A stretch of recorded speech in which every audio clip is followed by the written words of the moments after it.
to pretend we're unified as a party after coming through a very bruising primary, which just ended like a week ago, to pretend we're unified without actually unifying, then we go into the fall at half strength. We just need to get to know each other, and we, as a leadership team, are enjoying the fact that we have a chance to meet with him. I think I'm doing very fine with Paul Ryan. I have a lot of respect for Paul Ryan. We're going to have a meeting tomorrow. We'll see what happens. If we make a deal, that'll be great. Make a deal, don't make a deal. The meeting up on Capitol Hill with Republican leaders, both on the House and Senate side. Let's bring in our panel and start there. Editor-in-Chief of LifeZette, Laura Ingraham. Jason Riley, columnist with the Wall Street Journal. And Mara Liasson, national political correspondent of National Public Radio. Okay, Laura, what has to be said? What do you think will be said? I have a feeling they're going to agree on some issues, maybe judges, the types of judges who should be nominated to the court, some pro-growth policies. Maybe some reduction in government, some deregulatory moves, but they'll probably leave off the table a couple of those big issues that Paul Ryan and he don't agree on. Obviously, the obvious ones are immigration and trade. And one might see sometime in the future, if Trump indeed beats Hillary in November, which I think he has a pretty decent shot of doing, maybe Paul Ryan ends up being a bit of a check on Donald Trump, where he fancies himself as a bit of a check on Trump in these areas. And so they say, look, we'll agree, but don't think you're going to get me on your side on this. And, you know, I'm not going to agree with you on everything. But we can still come out and say the big enemy here of our independence and sovereignty, the economy, is Hillary Clinton, and we're going to work together to defeat her. Jason, the one thing Trump keeps saying is that negotiating is a good thing for him. Yes, but I think largely Paul Ryan and Donald Trump will be talking past one another. I don't think they have the same sense about unity. Paul Ryan, I think, wants a united party.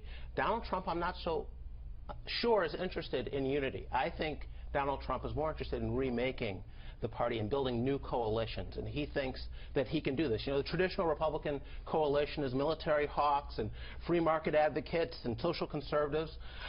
Donald Trump's more of an isolationist. He's not a huge fan of free trade. He's just learning the language of social conservatism, because I don't think he's been one for very long. So I think he thinks he can bring together a new coalition, white working class voters.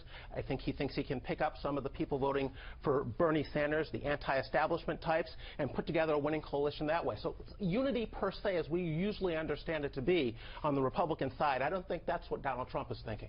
And he said it himself. He said unity would be nice, but it's not necessary. He told the Wall Street Journal last week, he said this election is not about the Republican Party. It's about me.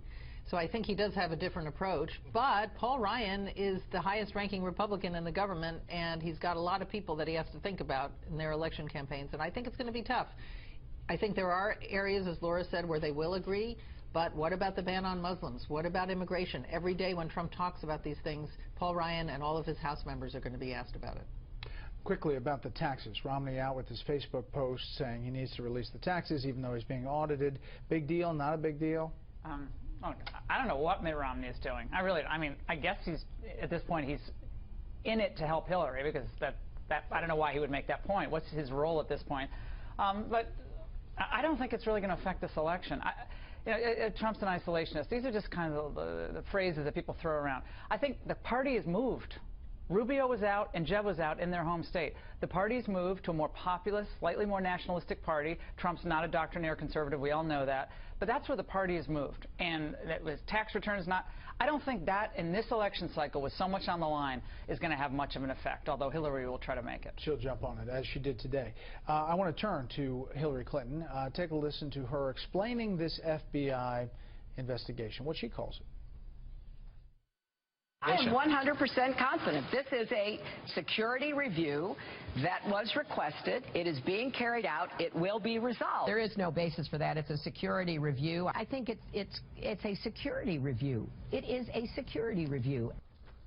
Well, here's the thing. The FBI director, James Comey, today said this to a pen and pad with reporters, not on camera, but on the record.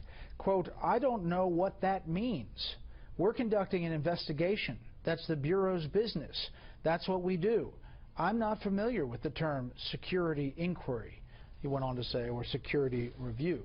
So basically, whatever Hillary Clinton calls it, it's still an investigation. Yes, and it's not complete, and this is one of the reasons Bernie Sanders is still in the race. So long as Clinton has this hanging over He wants to make sure the Democratic voters have an alternative. I think the FBI is getting very frustrated. I think they are under some political pressure here to wrap things up quickly and to leave her alone.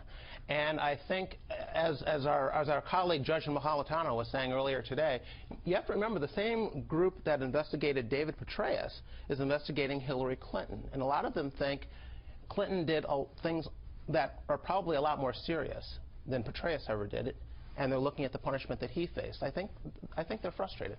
If this investigation is somehow squashed, or if people in the FBI who want to indict her are told not to, that's going to get out. And that's going to be almost as bad as if she actually was indicted. It's going to get out because they'll leak it, like they That's did what I'm saying. They'll leak it. Yeah, they'll leak it. The FBI is leaking this stuff. Yeah. But that's not good for her either. In other words, the only thing that I think is the best outcome for her is not only does she not get invited, but that every single piece of paper about this investigation is disclosed so people understand what happened. Meanwhile, Cheryl Mills walks out on an FBI inquiry, a Q&A session, and Sidney Blumenthal wouldn't talk about whether he was interviewed by the FBI, which of course usually means he was. Yeah. Says that it's no big deal and it's probably going to end soon.